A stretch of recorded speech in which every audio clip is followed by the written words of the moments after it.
Telugu digital media network లో political కేటగిరీలో number 1 కేవలం 72 గంటల్లో 1,50,00,000 వ్యూస్ పైగా పాపులర్ టీవీ నెట్వర్క్. నిజంగానే బీజేపీ అధికారంలోకి వస్తే ఏదైతే రిజర్వేషన్ల అంశం ఏదైతే హాట్ టాపిక్ అవుతుందో దానికి సంబంధించి ఎటువంటి నిర్ణయాలు తీసుకునే అవకాశం ఉందంటారు? ఇప్పుడు ఒకటేందంటే బీజేపీకి సంబంధించినటువంటి కొంతమంది ఎంపీలు అంటే భారత రిజర్వేషన్ రాజ ఖచ్చితంగా రద్దు చేసేస్తారో అంటున్నారు.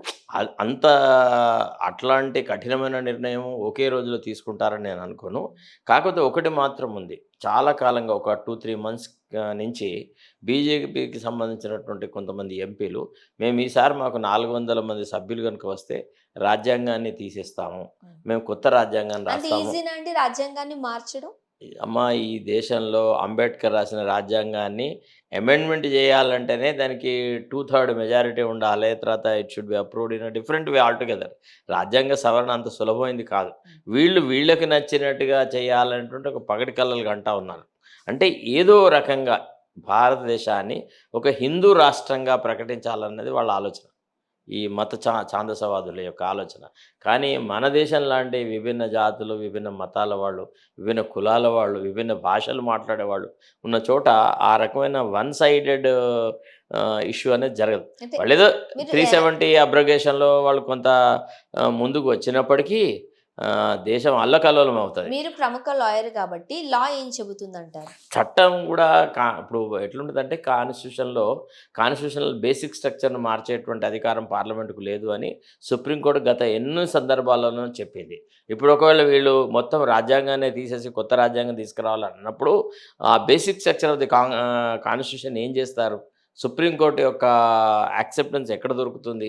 తర్వాత దేశంలో రిజర్వేషన్స్ని ముట్టడం అంత సులభం కాదమ్మా. అంటే మనం ఏదైతే ప్రణాళికాబద్ధంగా చేస్తున్నటువంటి ఆర్థిక అభివృద్ధిలో కూడా కొంతకాలం తర్వాత ఎవరైతే ఈనాడు డెవలప్మెంట్కు నోచుకొని వాళ్ళు ఉన్నారో ఆయా వర్గాలు ఆర్థికంగా పుంజుకుంటారు, వాళ్ళంతా ప్రభుత్వ పాలనలో భాగస్వాములు అవుతారు అన్నటువంటి ఆశయంతో రిజర్వేషన్స్ని ఒక పర్టికులర్ కాంటెక్స్ట్ వరకు ఉంచి ఆ తర్వాత ప్రతిసారి 10 సంవత్సరాల చొప్పున పొడిగిస్తూ వస్తున్నాం.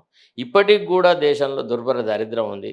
బీసీ, ఎస్సీ, ఎస్టీలు చాలా నానా రకాలైనటువంటి ఆర్థిక ఇబ్బందులలో బతుకుతున్నారు. ఏ రకమైనటువంటి ప్రోగ్రెస్ వాళ్ళకి లేదు.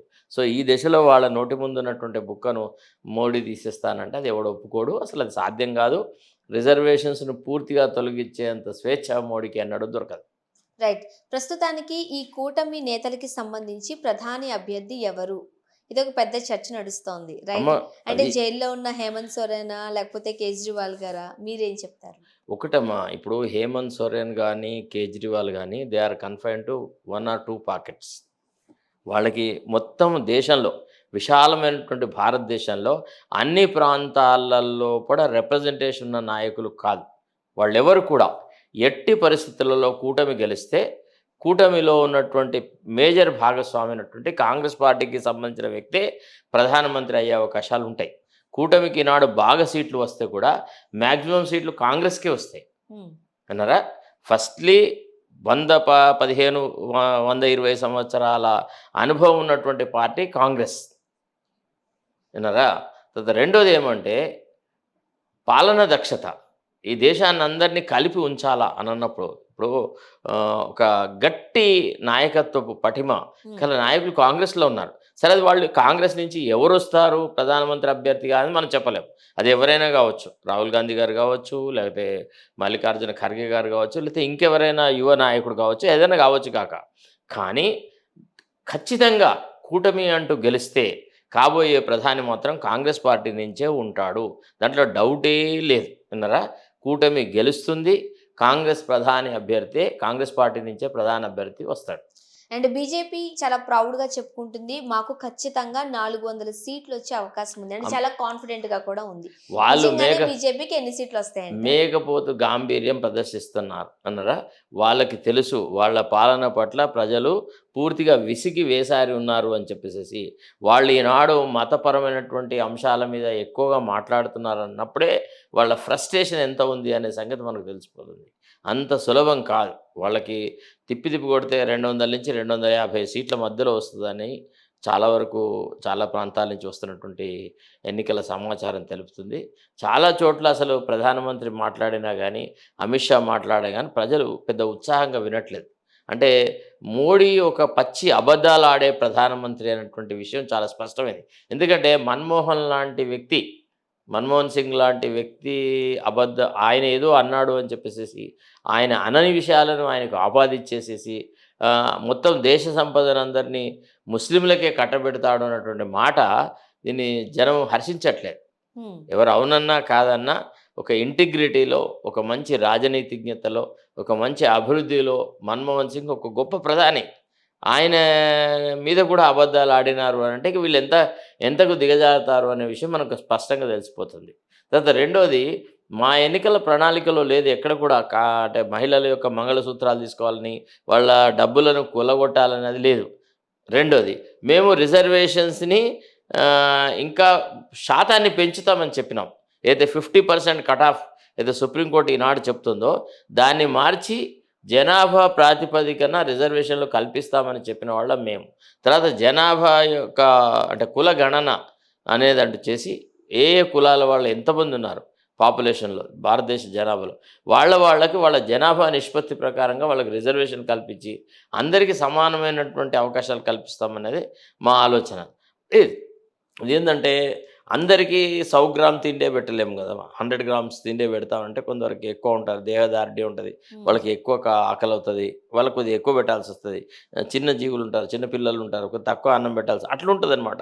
అభివృద్ధి అనేది వాళ్ళ జనాభా ప్రకారంగా వాళ్ళకి అభివృద్ధి అనేది జరిపినప్పుడే నిజమైన అభివృద్ధి అనేది జరుగుతుంది. కాబట్టి ఎక్కువ శాతం ఉన్నటువంటి బీద బలహీన వర్గాల వాళ్ళకు, ఎస్సీ ఎస్టీలకు, వాళ్ళకి మంచి ప్రాతినిధ్యం దొరికే అవకాశం ఉంటుంది మా కాంగ్రెస్ ప్రభుత్వం ఏర్పడితే.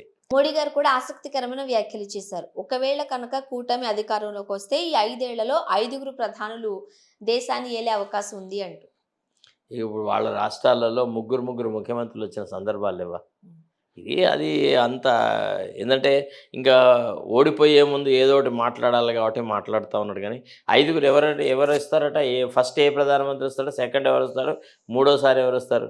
అంటే ఇతర పార్టీలలో కల్లోలం సృష్టించి, ఇతర పార్టీలను అనిశ్చిత పరిస్థితికి నెట్టేసేసి, ఏదో రకంగా తమ పబ్బం గడుపుకోవడానికి మాట్లాడే మాటలు కానీ, మోడీ మాటలలో కానీ, మోడీ ముఖ కవళికల్లో కానీ ఏ రకమైనటువంటి కాన్ఫిడెన్స్ అంటూ కనబడట్లేదు. ఇంకొకసారి మోడీ మాటలలో కానీ, మోడీ ముఖ కవళికలలో కానీ, మోడీ యొక్క బాడీ లాంగ్వేజ్లో కానీ ఏ రకమైనటువంటి కాన్ఫిడెన్స్ మనకు కనబడట్లేదు. That it self is an indication that he is losing అని. రైట్. అంటే ఇంకొక 10 నుంచి 12 రోజులు ఉంది. ఎస్. రైట్. ఎన్నికలకు. సో ఎన్నికలు దగ్గర పడే టైంకి సమీకరణాలు మారిపోతున్నాయి. అభ్యర్థులు ముందంజలోకి వెళ్తున్నారు, రేస్‌లో ఉంటున్నారు, నెక్ టు నెక్ ఫైట్ అంటున్నారు. బట్ ఎక్కడో ఒక చోట ఈ సమీకరణాలు మారిపోవడాన్ని ఎలా చూడొచ్చంటారు? అసలు సమీకరణలు మాడిపోవడము అంటూ ఏం లేదమ్మా. జనరల్‌గా ఏమంటే ఒక పాత్రలో 1, 2 రకాలైనటువంటి దినుసులను కలిపిన తర్వాత మనం దాన్ని స్టిరప్ చేస్తాం. ఇట్లా తిప్పుతాం కదా స్పూన్‌తోని. తిప్పినప్పుడు ఏదో అంతా కలుస్తుంటదనమాట.